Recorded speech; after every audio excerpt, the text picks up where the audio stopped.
Mereka yang hidupnya lebih banyak positif karena sudah menggunakan daya. Jadi sebaliknya, mereka yang hidupnya dilimpahi oleh yang sebaliknya, sebetulnya karena dia belum paham daya itu ada dan belum menggunakannya. Coba, orang yang tidak paham kalau di tangannya ada daya, mungkin tidak pernah ada keinginan mengangkat tangan, bukan? Setuju?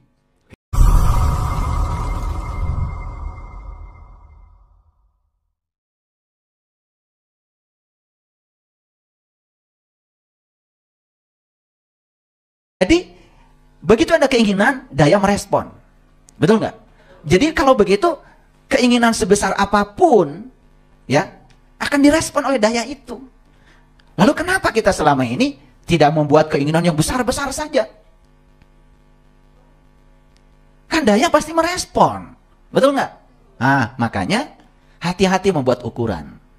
Ukuran yang digunakan untuk mengukur akan diukurkan kepada kamu. Jadi kalau kita pergi jalan-jalan, yang penting saya perutnya kenyang. Yang penting saya makan. Ya, yang penting. Ya udah, beli cilok, 5 tusuk, makan, kenyang. Tapi kan hasil akhirnya mampet. Betul nggak? Karena apa? Kurang serat. Ya toh? Nah, beda dengan orang, wah saya nggak mau makan banyak-banyak. Karena usia saya sudah seperti ini, saya ingin high fiber. Makanya saya akan meminum yang makanan yang berserat tinggi untuk memudahkan agar proses metabolisme pencernaan saya lancar. Ketika ada yang harus dibuang, juga tidak usah ngeden. Kalau ngeden terus, kan keluar, bukan yang keluar itu isinya. Alat untuk ngedennya pun ikut keluar. Namanya ambeien. Betul nggak? Iya. Tapi kita kan selama ini malah justru menganggap ambeien itu katanya dari Allah. Betul nggak? Makanya didoakan semoga yang ambeien ya oleh Allah segera dicabut penyakitnya. Kata Allah, kapan saya nanamnya? Gitu. Karena kita itu menganggap kegelapan itu lawan dari cahaya. Padahal bukan. Kegelapan itu mitra. Ya, bukan lawan. Makanya apapun yang kelihatan berlawanan di semesta, begitu ditandingkan capek. Tapi begitu disandingkan, kita menemukan kegunaannya. Ternyata semua baik-baik saja. Orang baik jadi teladan, bahkan orang buruk pun jadi pelajaran. Makanya kata orang bijak, menikahlah, jangan takut. Kalau kamu dapat pasangan yang baik, kamu akan bahagia. Kalau kamu dapat pasangan yang tidak baik, berarti kamu sedang siapkan jadi seorang filosof. Oh, berarti kalau pasangan saya tidak baik, berarti Allah sedang merencanakan saya menjadi seorang filosof. Oh, hebat. Jangan-jangan semua filosof-filosof hebat di dunia itu karena pasangannya tidak baik.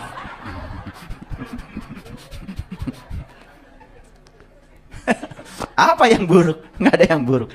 Udah teruskan ya. Boleh tertawa ya, tertawakan kebodohan kita selama ini. Ini ngajinya nggak terlalu dalam, tetapi saya coba agak dalam, ya. Oke. Jadi kalau kita perhatikan kan hidup itu cuma 2, ya. Banyak uang atau kekurangan uang. Betul? Sehat atau tidak sehat. Hubungan kita membahagiakan atau hubungan menyengsarakan. Pekerjaan kita mengasihkan atau pekerjaan kita membosankan. Betul nggak? Tahun-tahun kita menyenangkan atau tahun-tahun kita menyengsarakan. Hidup cuma 2 aja. Nah, sesuatu yang kita ingin sering disebut positif. Sesuatu yang tidak kita ingin sering disebut negatif. Kan seperti itu. Nah, ingat, positif dan negatif itu judul yang kita berikan. Dulu, ya, orang Yunani menemukan elektron. Setelah itu menemukan proton. Ternyata elektron dan proton ini, ya, sifat listriknya berlawanan. Yang elektron mewarisi sifat listrik yang negatif. Yang proton mewarisi sifat listrik yang positif. Nah, yang ngasih ini negatif, ini positif, itu orang Yunani. Asalnya dulu nggak ada namanya. Cuman karena sifatnya berlawanan, diberi nama. Yang ini positif, yang ini negatif. Datang tuh manusia, modelnya kayak saya, diberi nama laki-laki. Datang manusia, modelnya kayak istri saya, diberi nama perempuan. Nah, yang ngasih nama ini laki-laki, yang ngasih nama istri saya perempuan, kan kita-kita juga. Dulunya nggak ada nama. Nah, kita tuh lupa bahwa nama itu kita yang memberikan. Sama, positif dan negatif pun buatan kita. Nah, kenapa? Yang tidak diinginkan disebut positif. Yang diinginkan disebut negatif. Itu kesepakatan. Dan kalau kita keluar dari kesepakatan boleh? Boleh, nggak ada yang larang. Nggak ada yang larang. Kalian inginnya 2 tambah 2 itu 10, boleh, bebas. Cuman bikin sekolah sendiri. Gitu aja. Ya, iya. Jangan pengen gaul dengan orang. Karena bergaul itu harus ada kesepakatan. Nah, kesepakatan disebutnya konvensi. 1 meter di Indonesia harus sama dengan 1 meter di Amerika. Makanya orang Amerika dengan Indonesia sepakat. Kumpul ya di seluruh dunia di satu tempat. Bikin 1 meter temu segimana sih panjangnya? 1 kilo temu segimana sih masaknya, beratnya? 1 detik itu mau segimana sih lamanya? Sepakat. Makanya 1 detik di Amerika sama dengan 1 detik di Arab. Karena untuk hidup bersama dan harmonis perlu konvensi, perlu kesepakatan. Nah, ketika menyepakati kesepakatan disebutnya komitmen. Silahkan kalian juga tidak sepakat, nggak apa-apa. Saya mau bikin 1 meter itu beda dengan orang lain, silahkan. Jual kain sendiri, bikin pasar sendiri, bikin toko sendiri, insya Allah gak ada yang beli. Habis kalian keluar dari kesepakatan. Nanti maksud saya. Oke, yuk kita lihat sekarang. Jadi hidup itu cuma 2 ya. Ada yang diinginkan, ada yang tidak diinginkan. Saya kasih tahu. Kalau kita hidup dilimpahi dengan hal yang kita inginkan, berarti itu kita sudah berpikir positif.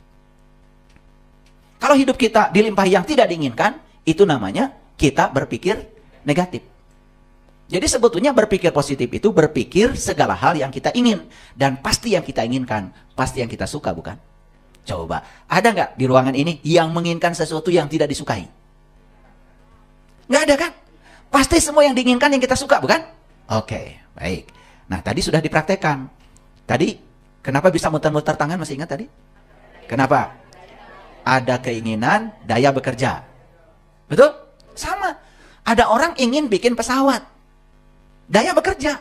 Ternyata udara yang kelihatan kosong ini punya kekuatan yang luar biasa. Bisa mengangkat badan pesawat yang beratnya ton-tonan. Betul nggak? Bayangkan coba. Pesawat Boeing 747. Bawa orang aja hampir 1.000 orang. 500 sekian orang lah. Ya, 500 sekian orang. Dengan kecepatan 1.000 km per jam. Betul? Belum tiap orang bawa koper. Perginya. Pulangnya kan kopernya beranak. Betul nggak? Iya. Coba. Ya, belum air zam-zam lagi. Ya toh? Tapi udara ini kok bisa menahan.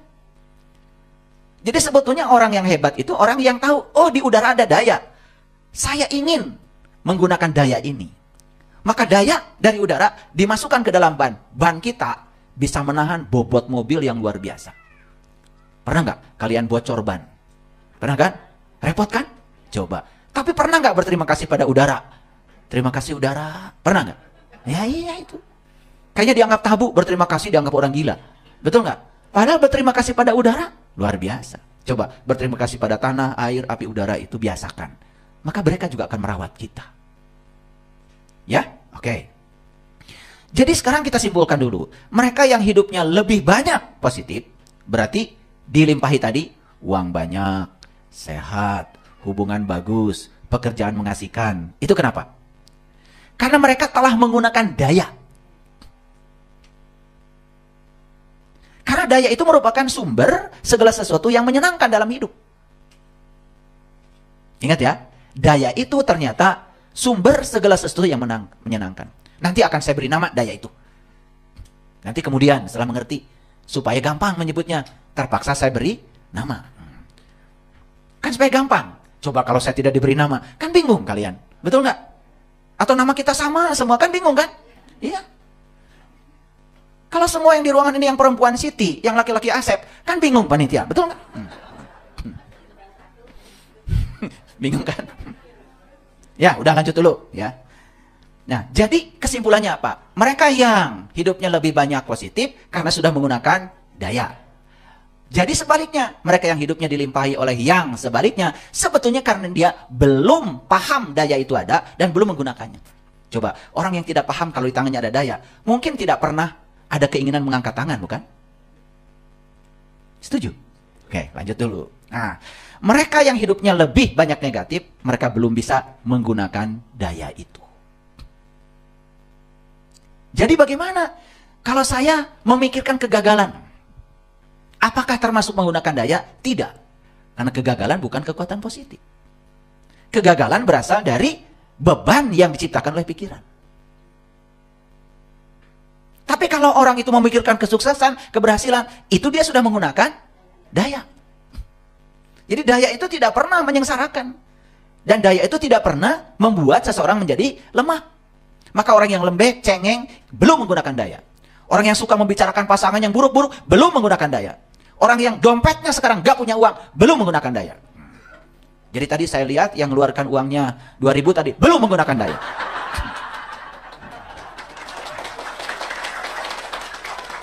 Jadi tadi saya nyuruh mengeluarkan uang dari dompet itu hanya ingin tahu siapa yang sudah menggunakan daya, yang belum. Ya, tadi yang tebal tuh 100 ribuan sudah menggunakan daya itu. Yang 2.000 maaf ya, belum menggunakan daya.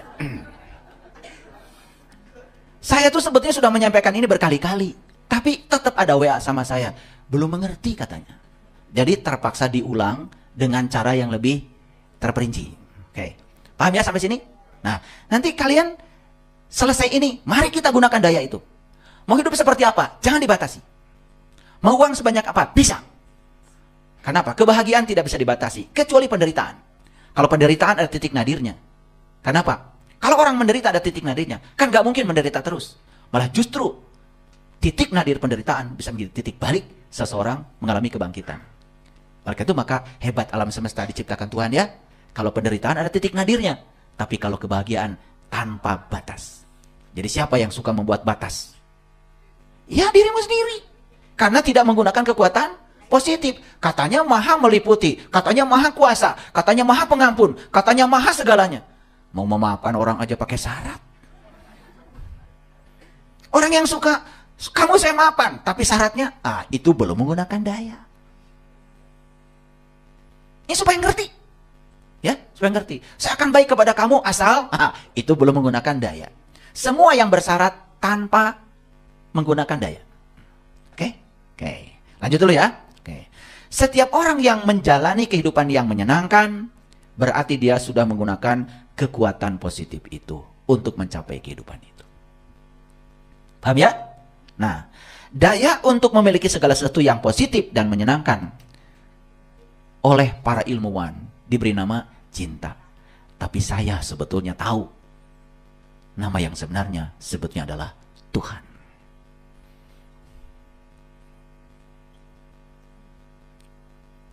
Loh, kenapa diberi nama cinta? Biar yang baca pusing.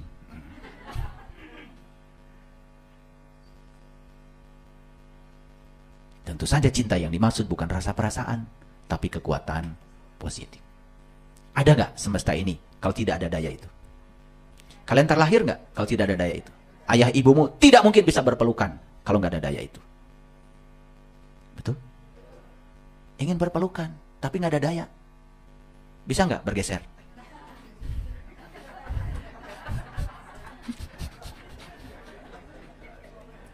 Sadar nggak? Semua yang ada di semesta ini, yang memberi manfaat bagi orang banyak, itu adalah kekuatan positif. Tidak mungkin ada laptop kalau tidak ada kekuatan positif. Gak mungkin ada jas kalau tidak ada kekuatan positif. Tidak mungkin ada celana kalau tidak ada kekuatan positif. Tidak mungkin ada karpet kalau tidak ada kekuatan positif. Tidak mungkin ada lampu kalau tidak ada kekuatan positif. Dan mereka yang mampu menggunakan kekuatan positif itu, ternyata hidupnya berkelimpahan. Orang bikin karpet, jual karpet, berkelimpahan? Orang bikin lampu, jual lampu, berkelimpahan? Oke. Jadi sebetulnya peluang begitu banyak. Jadi kalau ada orang bilang, saya susah cari pekerjaan, itu karena tidak punya kemampuan menggunakan daya itu. Saya sekarang ya justru malah melihat begitu banyak peluang. Coba. Banyak gak orang yang tidak bahagia? Saya tanya sekali lagi. Banyak atau banyak sekali orang yang tidak bahagia? Bikin aja pelatihan buat bikin orang bahagia. Gak habis itu. Betul gak? Apa bukan peluang? Ya. Saya malah sekarang itu melihat peluang begitu luar biasa. Karena daya itu begitu kuat di sini. Lah kenapa sebagian orang malah mengatakan tidak ada pekerjaan? Banyak gak orang yang sakit? Banyak. Banyak gak obat? Banyak. Tetapi semakin banyak obat, yang sakit semakin banyak. Kenapa? Karena sumber penyakitnya belum diurus. Apa itu? Jiwa yang kotor. pikiran yang tidak bagus. Peluang kan? Wah, itu peluang. Piduiteun wungkul. Teka pikiran gitu. Betul nggak? Luar biasa. Coba, banyak nggak orang yang jualan makanan? Banyak. Pernah nggak ada restoran jual makanan sesuai golongan darah? Belum ada. Peluang? Nyiun restoran. Di sini restoran khusus golongan darah A. Seberangnya golongan darah B. Seberang golongan darah AB. Betul nggak? Peluang nggak? Waduh, kalau saya sekarang gak ngasuh kalian, saya mau bikin restoran itu. Cuman kalau saya bikin restoran itu, terus yang ngasuh kalian siapa? Banyakkah peluang? Coba, begitu daya ini disadari kehadirannya, begitu banyak peluang. Terus kalau ada orang mengatakan, saya kok susah ya cari pekerjaan, kok saya susah cari uang, itu karena dia mengalami ketiadaan daya. Paham? Sampai sini? Oke. Diberi nama apa daya itu? Cinta. Jadi kalau saya sebut cinta, berarti saya berbicara kekuatan positif. Oke? Nah, lanjut. Nah, sekarang pakai ayat dulu. Ya. Dalam Quran surat Ar-Rum, surat 30 ayat 36. Ya. Allah mengatakan, wa iza adaqnan nasa rahmatan farihu biha. Wa in tusibhum sayyi'atun bima qaddamat aydihim idahum yaqnatun. Dan apabila kami rasakan suatu rahmat kepada manusia, niscaya mereka gembira dengan rahmat itu. Setuju? Dan apabila mereka ditimpa suatu musibah, itu pun disebabkan kesalahan yang telah dikerjakan oleh tangan mereka sendiri. Tiba-tiba mereka berputus asa. Setuju ya? Oh, setuju. Pengalaman. Pengalaman. Jadi apa pesan dari ayat ini? Apa pesannya? Ternyata semua rahmat itu dari Allah. Tapi semua yang datang ke kehidupan kita, yang tidak kita inginkan kehadirannya, bukan dari Allah. Dikatakan di ayat ini, ya, bima qaddamat aydihim, itu hasil tanganmu sendiri. Mari kita pilih sekarang. Jadi semua yang membuat kehidupan kita ini menakjubkan, menyenangkan, indah, dari Allah. Tapi semua yang sebaliknya dari tanganmu sendiri. Jadi sebetulnya kalau kita ingin hidupnya menakjubkan, berkelebihan, berkelimpahan, sudah gunakan daya itu. Karena daya itu ada pada diri kita. Ayatnya sudah dibaca. Karena dia maha meliputi segala sesuatu. Clear sampai sini? Oke. Sebelum meditasi, pahami dulu ini. Pahami dulu. Jadi sekarang bisa menerima bahwa, oh ternyata kekurangan, penyakit, apapun yang menimpa kita, sebetulnya kata Quran, bima qaddamat aydihim, itu hasil tanganmu sendiri. Jadi sebetulnya ya, semua rahmat akibat kita menggunakan daya itu. Dan semua musibah karena kita tidak menggunakan daya itu. Jadi orang yang sedang membabat kayu di hutan, padahal dia nggak pernah nanam, itu karena mengalami ketiadaan daya itu.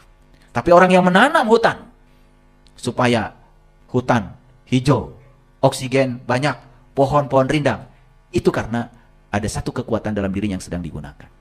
Jadi pertanyaan saya, lebih banyak mana kita menggunakan daya itu atau membiarkan daya itu tidak digunakan?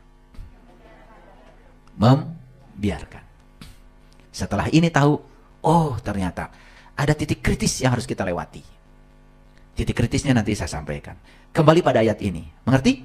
Coba diulang lagi. Dan apabila kami rasakan suatu rahmat kepada manusia, niscaya mereka gembira dengan rahmat itu. Dan apabila mereka ditimpa suatu musibah, itu pun bukan dariku, kata Allah. Karena Allah tidak pernah mengirim musibah. Semua musibah yang terjadi akibat dari ulah tanganmu sendiri. Tetapi manusia gak mau jujur. Padahal itu ulah tangannya, tapi mereka berputus asa. Jadi, bisa dibedakan. Orang yang menggunakan daya dengan yang tidak menggunakan daya, berbeda kehidupannya. Oke? Nah, jadi sekarang jangan nuduh-nuduh Allah lagi. Kenapa kehidupan saya begini? Takdir dari Allah. Kenapa kamu sengsara? Takdir dari Allah. Kenapa kamu sakit-sakitan? Takdir dari Allah. Kenapa hidupmu berantakan? Takdir dari Allah. Stop! Kalau itu masih ada sebagai program di alam bawah sadar kita, hidup kita tidak akan berubah. Hanya itu saja. Sekarang kita rubah. Oh, ternyata semua yang bersifat musibah itu dari tanganku sendiri. Dan semua rahmat itu dari kekuatan positif. Dan semua orang yang menggunakan kekuatan positif itu pasti hidupnya dilimpahi oleh keberkahan. Oke, saya tanya sekali lagi sebelum saya lanjutkan. Apakah daya itu ada? Ada. Apakah daya itu meliputi diri kita? Oke. Jadi, daya itu adanya dalam diri kita seperti senyata udara. Coba lihat udara, kelihatan? Tidak, tapi ada. Makanya, kalau ada orang kentut, itu hanya membuktikan bahwa ada, tetapi tidak ada. Jadi kentut itu sebetulnya pelajaran tauhid itu. Ya, nah. Jadi sekarang saya mau kasih titik highlight. Cinta adalah kekuatan yang bertindak, hidup dan bergerak. Cinta bergerak dalam bentuk gelombang. Kalau cinta itu bergerak, kalau daya itu bergerak, berarti daya itu adalah energi, bukan? Energi, bukan? Oke. Kalau dia energi, berarti dia juga vibrasi. Berarti dia juga frekuensi. Makanya benar kata Nikola Tesla, kalau kita bisa memahami alam semesta sebagai energi, vibrasi, dan frekuensi, maka kita akan menemukan rahasianya. Sekarang kita temukan rahasianya. Oke? Lanjut dulu. Jadi cinta yang saya maksud, buang dari pikiran yang lama. Bukan rasa perasaan. Bukan saya mencintaimu. Bukan itu. Bukan saya tidak mencintaimu. Bukan itu. Tapi cinta yang saya maksud adalah kekuatan positif. Yang tiada lain hakikatnya sebetulnya adalah Tuhan. Oke? Oke, ya. Nah, jadi setuju gak kalau Allah itu sumber keindahan? Kenapa hidupmu tidak indah? Oke, jawab ya, jawab. Setuju gak kalau Allah itu sumber kesejahteraan? Kenapa hidupmu tidak sejahtera? Kan sederhana, ya. Allah itu adalah sumber keteraturan. Kenapa hidupmu berantakan? Nah, jadi sekarang tahu ya, jujur, oh sebetulnya selama hidup ini saya tidak menggunakan kekuatan itu. Oke? Nah, sadar dulu, sadar dulu. Gampang, meditasinya sederhana nanti. Ya, hanya perlu waktu 10 menit. Tetapi menjelaskan ini perlu waktu agak panjang. Nggak apa-apa. Ya, segala sesuatu yang kita ingin menjadi, ingin kita lakukan, ingin kita miliki, berasal dari cinta. Kenapa? Sekali lagi, ada nggak orang menginginkan sesuatu yang tidak dia suka? Tidak ada. Berarti yang kita inginkan yang kita suka. Coba bikin daftar yang disukai. Sebutkan, coba sekarang bikin daftar yang disukai. Langsung di pikiran, apa? Ya, uang banyak. Sehat. Apalagi? Bahagia, apalagi? Kaya raya, apalagi? Ketenangan, apalagi? Damai, apalagi? Tuh, itu yang kalian inginkan? Itu yang kalian mau kan? Berarti yang kalian mau itu yang kalian suka, bukan? Kan tidak mungkin kita menginginkan yang kita tidak suka. Jadi kalau kita sudah punya keinginan saja terhadap apa yang kita suka, berarti kita sudah menggunakan daya itu. Mulailah dari situ. Ya? Mulai dari situ. Ada yang ingin jalan-jalan keliling dunia? Acungkan tangannya. Oke. Segala sesuatu yang kita ingin menjadi, ingin kita lakukan, ingin kita miliki, berasal dari kekuatan positif itu. Tanpa kekuatan positif itu, kita tidak mungkin bergerak. Bahkan, Bapak Ibu tidak mungkin ada di sini hari ini, kalau tidak ada keinginan. Jadi cuma dua, yang ada di sini karena punya keinginan. Yang tidak ada di sini, karena tidak punya keinginan. Buktinya, yang punya keinginan, ada aja jalannya. Ada aja duitnya. Ada aja ongkosnya. Karena begitu kita punya keinginan, daya bekerja. Apalagi kalau